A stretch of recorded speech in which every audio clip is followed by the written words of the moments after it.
verbale à laquelle se livre Bruno Retailleau, qui a quand même l'indignation à géométrie variable. Je me souviien que Bruno Retailleau... L'indignation à géométrie variable. Oui, qui a l'indignation à géométrie variable. Il a raison de se rendre sur place au chevet de ce pompier, au chevet de la caserne de pompiers. Mais il n'a pas eu la même indignation au moment où Aboubacar Cissé a été assassiné. Ce fidèle musulman au cri de « ton Allah de merde », d'un crime raciste de toute évidence. Et je me souviens que Bruno Retailleau, lui, ne s'est pas déplacé tout de suite, comme il l'a fait hier. Alors qu'il est ministre des Cultes. Il est allé le Il dimanche. est allé plus de 2 jours après, même pas au lieu exact où ça s'est passé. Donc, vous voyez bien que cette façon de trier les Françaises et les Français de la part du ministre de l'Intérieur et d'avoir une indignation à géométrie variable, je vous le dis, moi, est insupportable. Et je suis autant choquée par chaque fois qu'on s'en prend à un citoyen français dans notre pays. Incroyable, observez ça, comme Anna Aubry attaque son filtre face à Bruno Retailleau. Elle pointe son indignation sélective en expliquant comment il s'est précipité pour l'affaire du pompier, alors qu'il a patienté 2 jours avant de réagir au meurtre raciste d'Aboubacar Cissé. Admirez sa technique quand elle expose cette duplicité. Elle frappe juste ici. C'est exactement ce que beaucoup pensent, mais n'expriment pas ouvertement sur une chaîne nationale. Et elle réussit à rester factuelle tout en étant mordante. Bruno Retailleau va utiliser des mots de plus en plus forts. Bon, moi, ça ne m'intéresse pas. C'est aussi parce que chaque semaine, il y a des drames toujours plus terribles qui se déroulent en France maintenant. Oui, mais il est ministre de l'Intérieur. Donc, ce qu'on veut, ce n'est pas de la communication.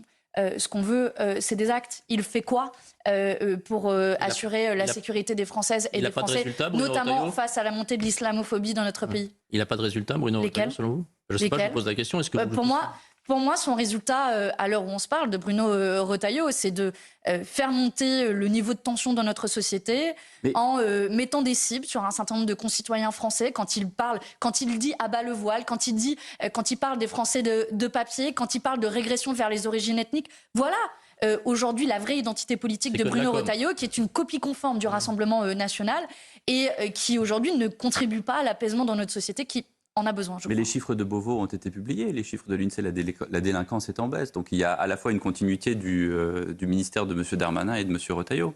Remarquable, elle continue. Ici, Manon Aubry illustre comment Bruno Retailleau s'engage dans une rivalité avec Laurent Wauquiez pour déterminer qui sera le plus extrême.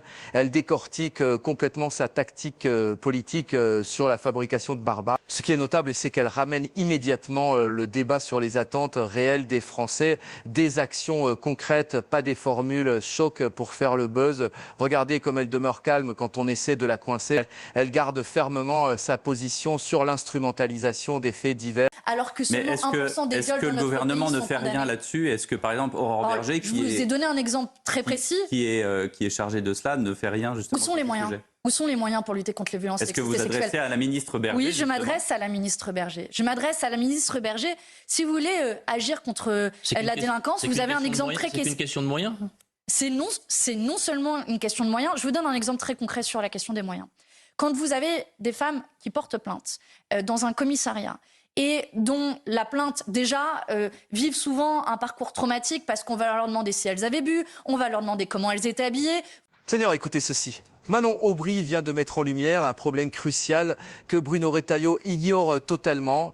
Les agressions sexistes. Elle rappelle qu'un viol se produit toutes les 7 minutes en France et que pendant cette émission même, plusieurs femmes seront victimes. Et sa manière de rendre cela tangible aux moyens insuffisants pour protéger les femmes, c'est saisissant. Cette intervention dégage une sincérité rare à la télévision. On sent qu'elle aborde un thème qui la touche profondément. Voilée a été agressée dans un tram à Lyon au cri de je vais buter les kebabiers et tabasser les Turcs. Voilà ce type de choses qui arrivent au quotidien. Pas plus tard que cette semaine aussi, il y a une mosquée qui a été menacée à Sucy-en-Brie.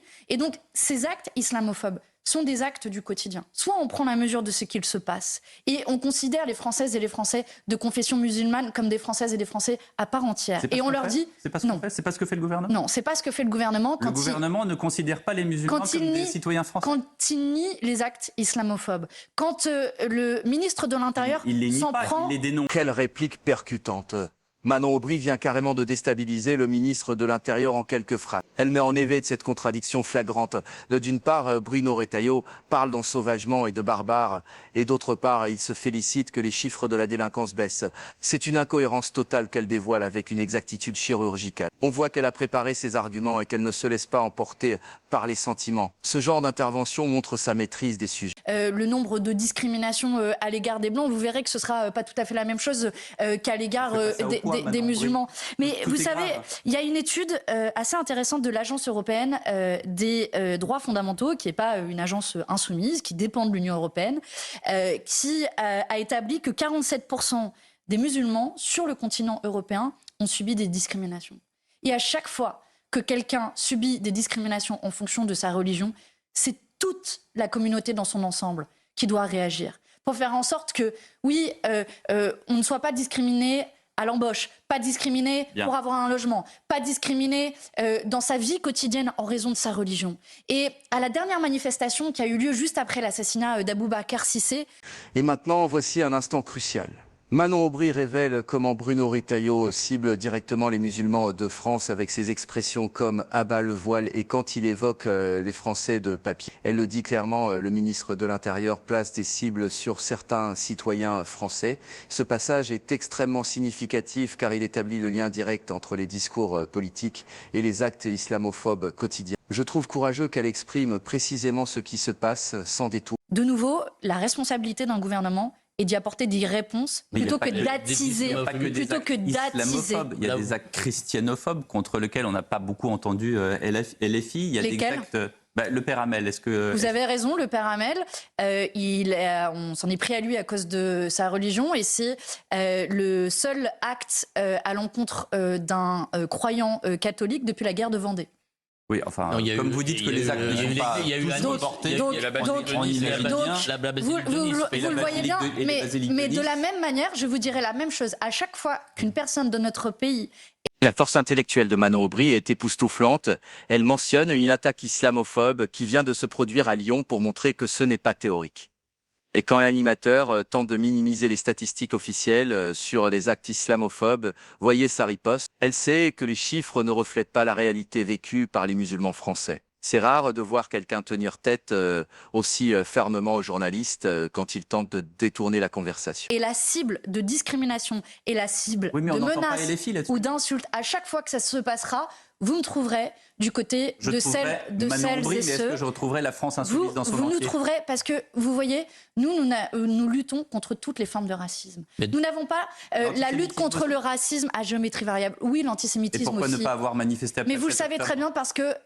alors, après le 7 octobre, je pensais que vous alliez parler de la manifestation qui a été organisée par Yael Braun-Pivet, mais aussi à l'appel de l'extrême droite. Et en l'occurrence, ce jour-là, nous avions appelé aussi à un rassemblement contre l'antisémitisme, lequel rassemblement ne participait pas à l'extrême droite. Mais pourquoi pas Stupéfiant.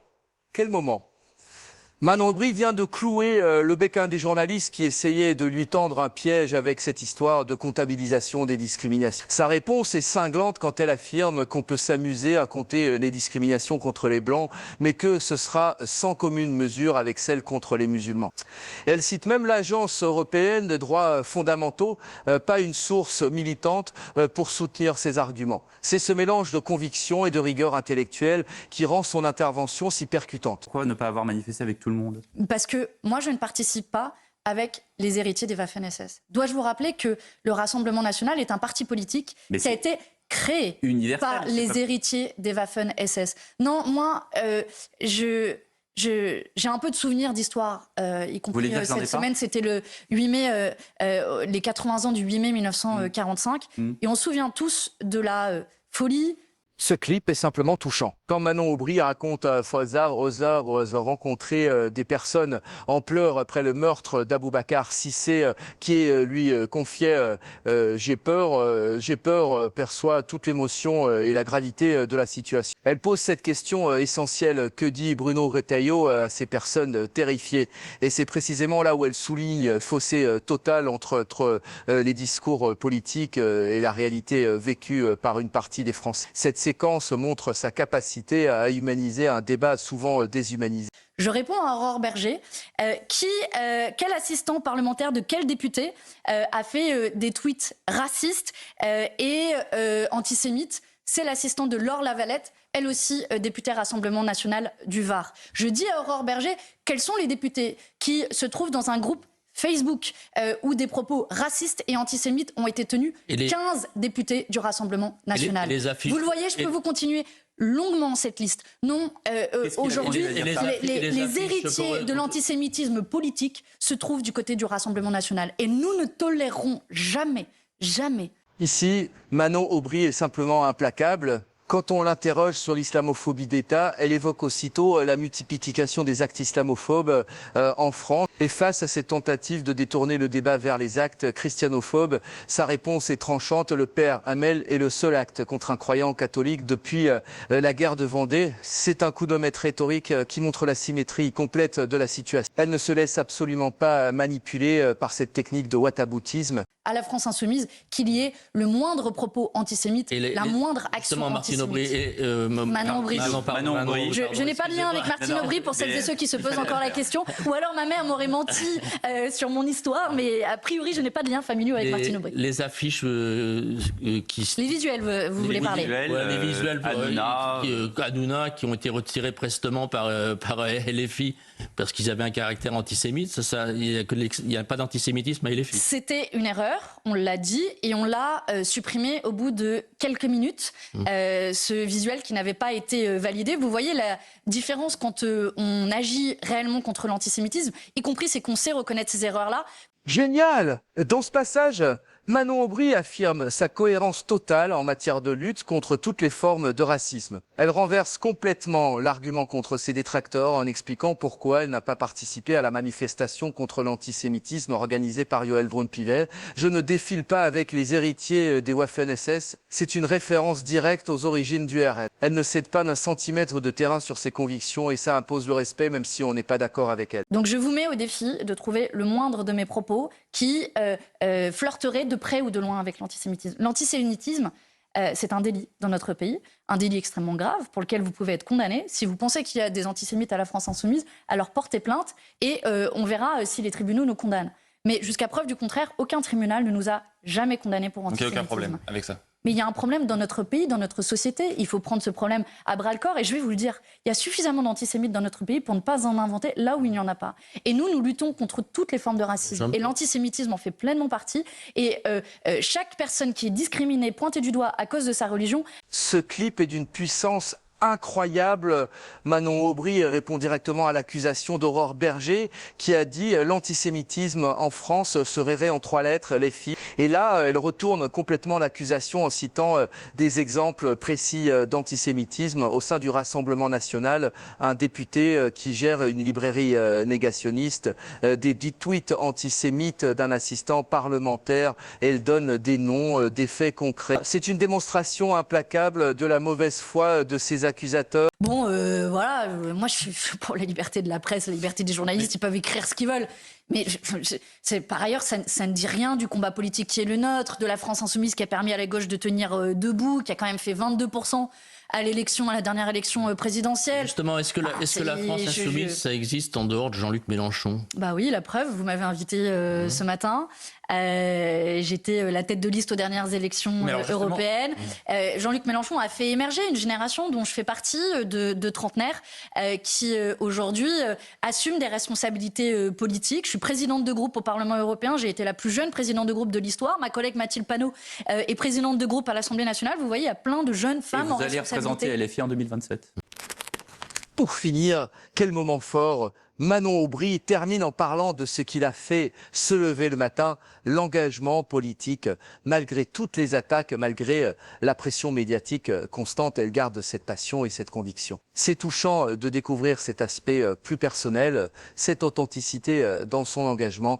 Et elle conclut en appelant à la mobilisation contre l'islamophobie et contre les licenciements chez ArcelorMittal. C'est exactement ce qui illustre sa cohérence. Elle ne se contente pas de parler, elle agit et appelle à l'action collective.